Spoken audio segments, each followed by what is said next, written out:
Ladies and gentlemen, I would like to start with giving you elementary information about Indonesia.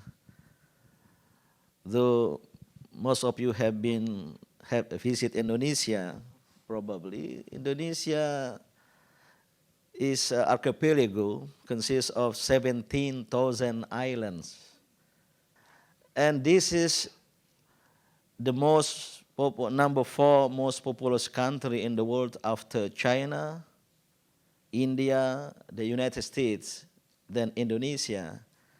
We have so far, according to the latest census in the year 2010, about 236 million of the total population. In the year 2016, next year is predicted to have about 255 million of the total population. Maybe because many Indonesian family have a big family, not only 1 or 2 children, but more. And this country, Indonesia, is pluralistic country in terms of religions. All major religions are existing in Indonesia. They have their own religious councils. Islam, Christianity, Catholicism, Hinduism, Buddhism, and also Confucianism is considered as religion in Indonesia. And also Indonesia consists of so many ethnic groups, more than 300, even to 500 ethnic groups. They have their own languages, which is not a dialect, but different ethnic group languages. Islam entered Indonesia, the archipelago, centuries ago.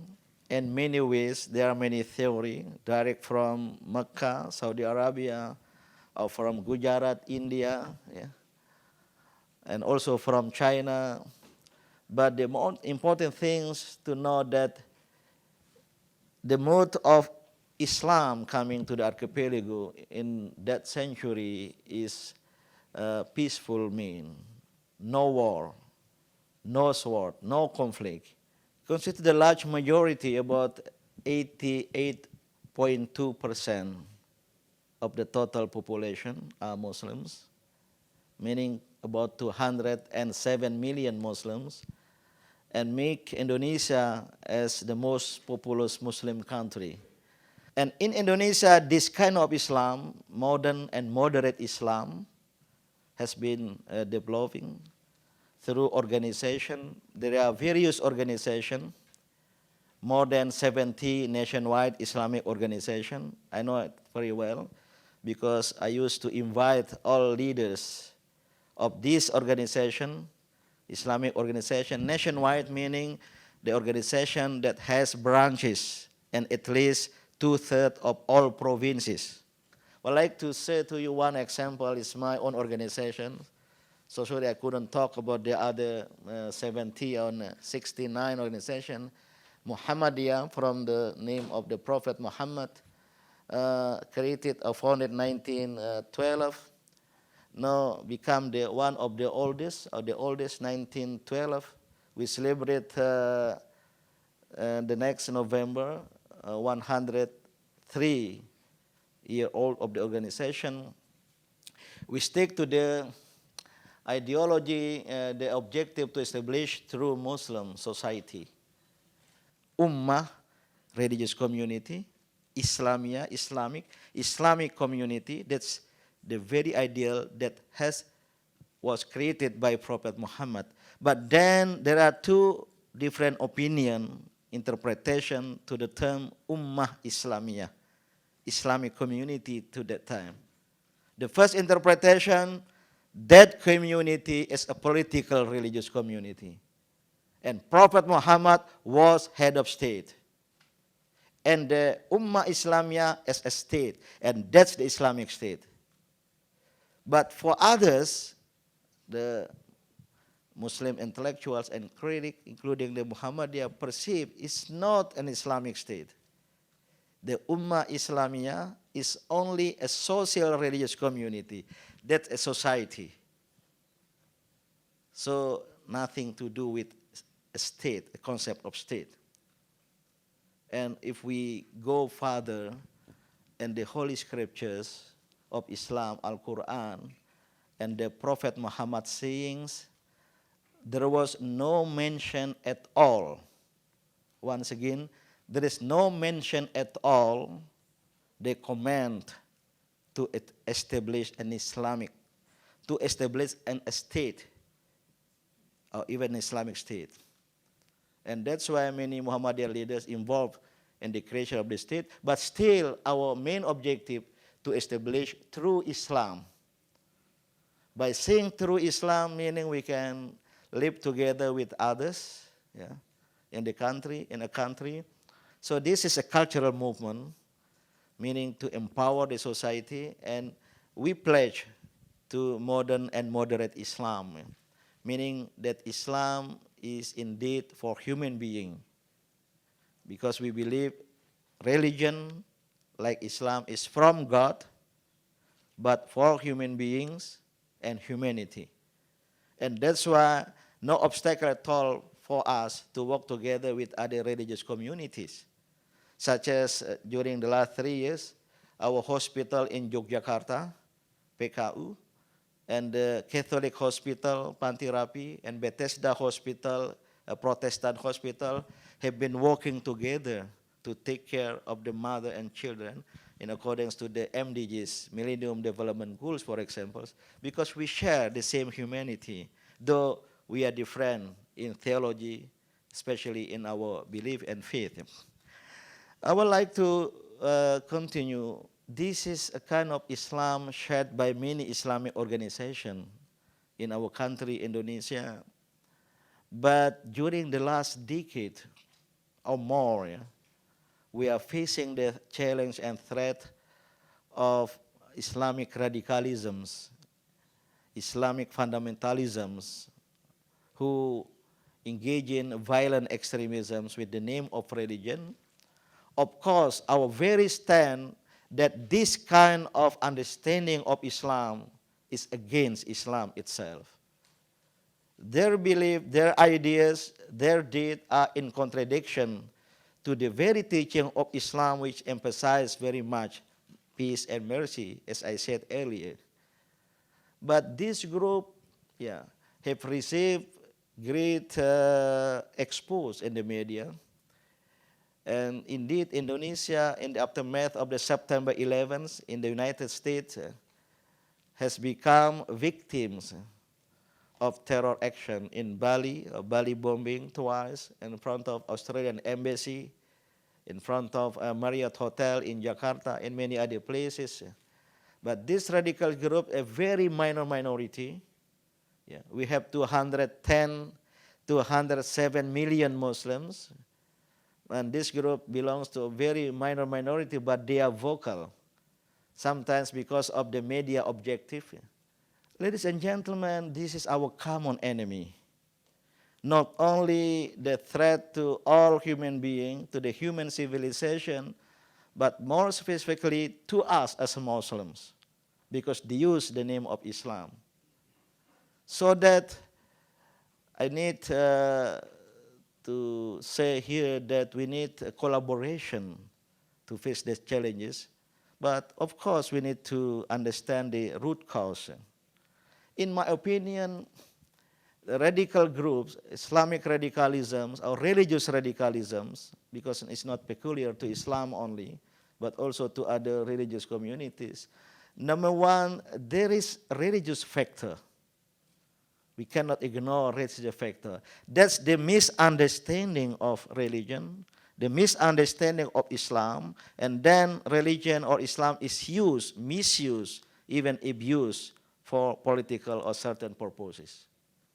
Why there is misunderstanding?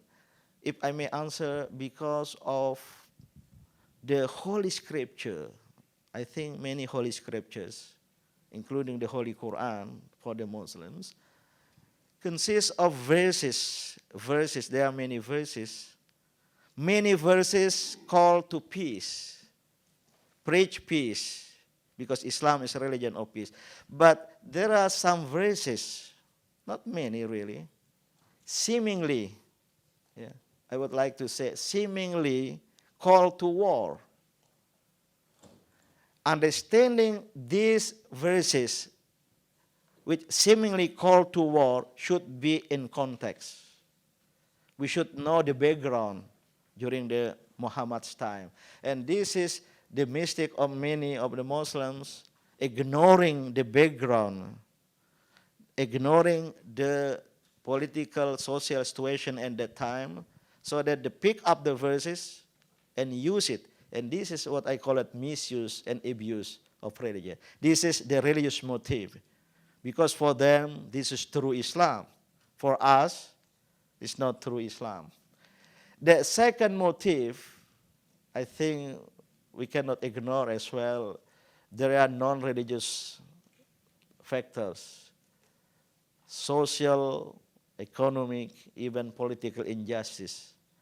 So this appeal or ideological appeal of this group sometimes attract many young people in Indonesia, elsewhere, for the ISIS, not only from the Muslim country, and also many other countries. I think including 80 countries, more than 80 countries joining this group. Why?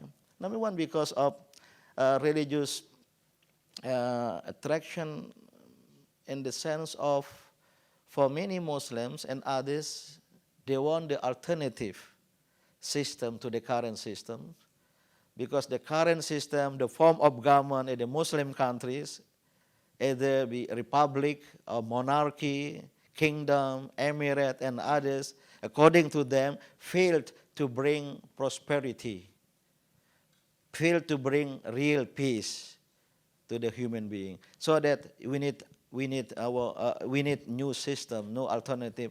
And Islamic State, they perceive it as the alternative. Though, as I mentioned, no mention in the Holy Quran about as the basis of the creation of this state.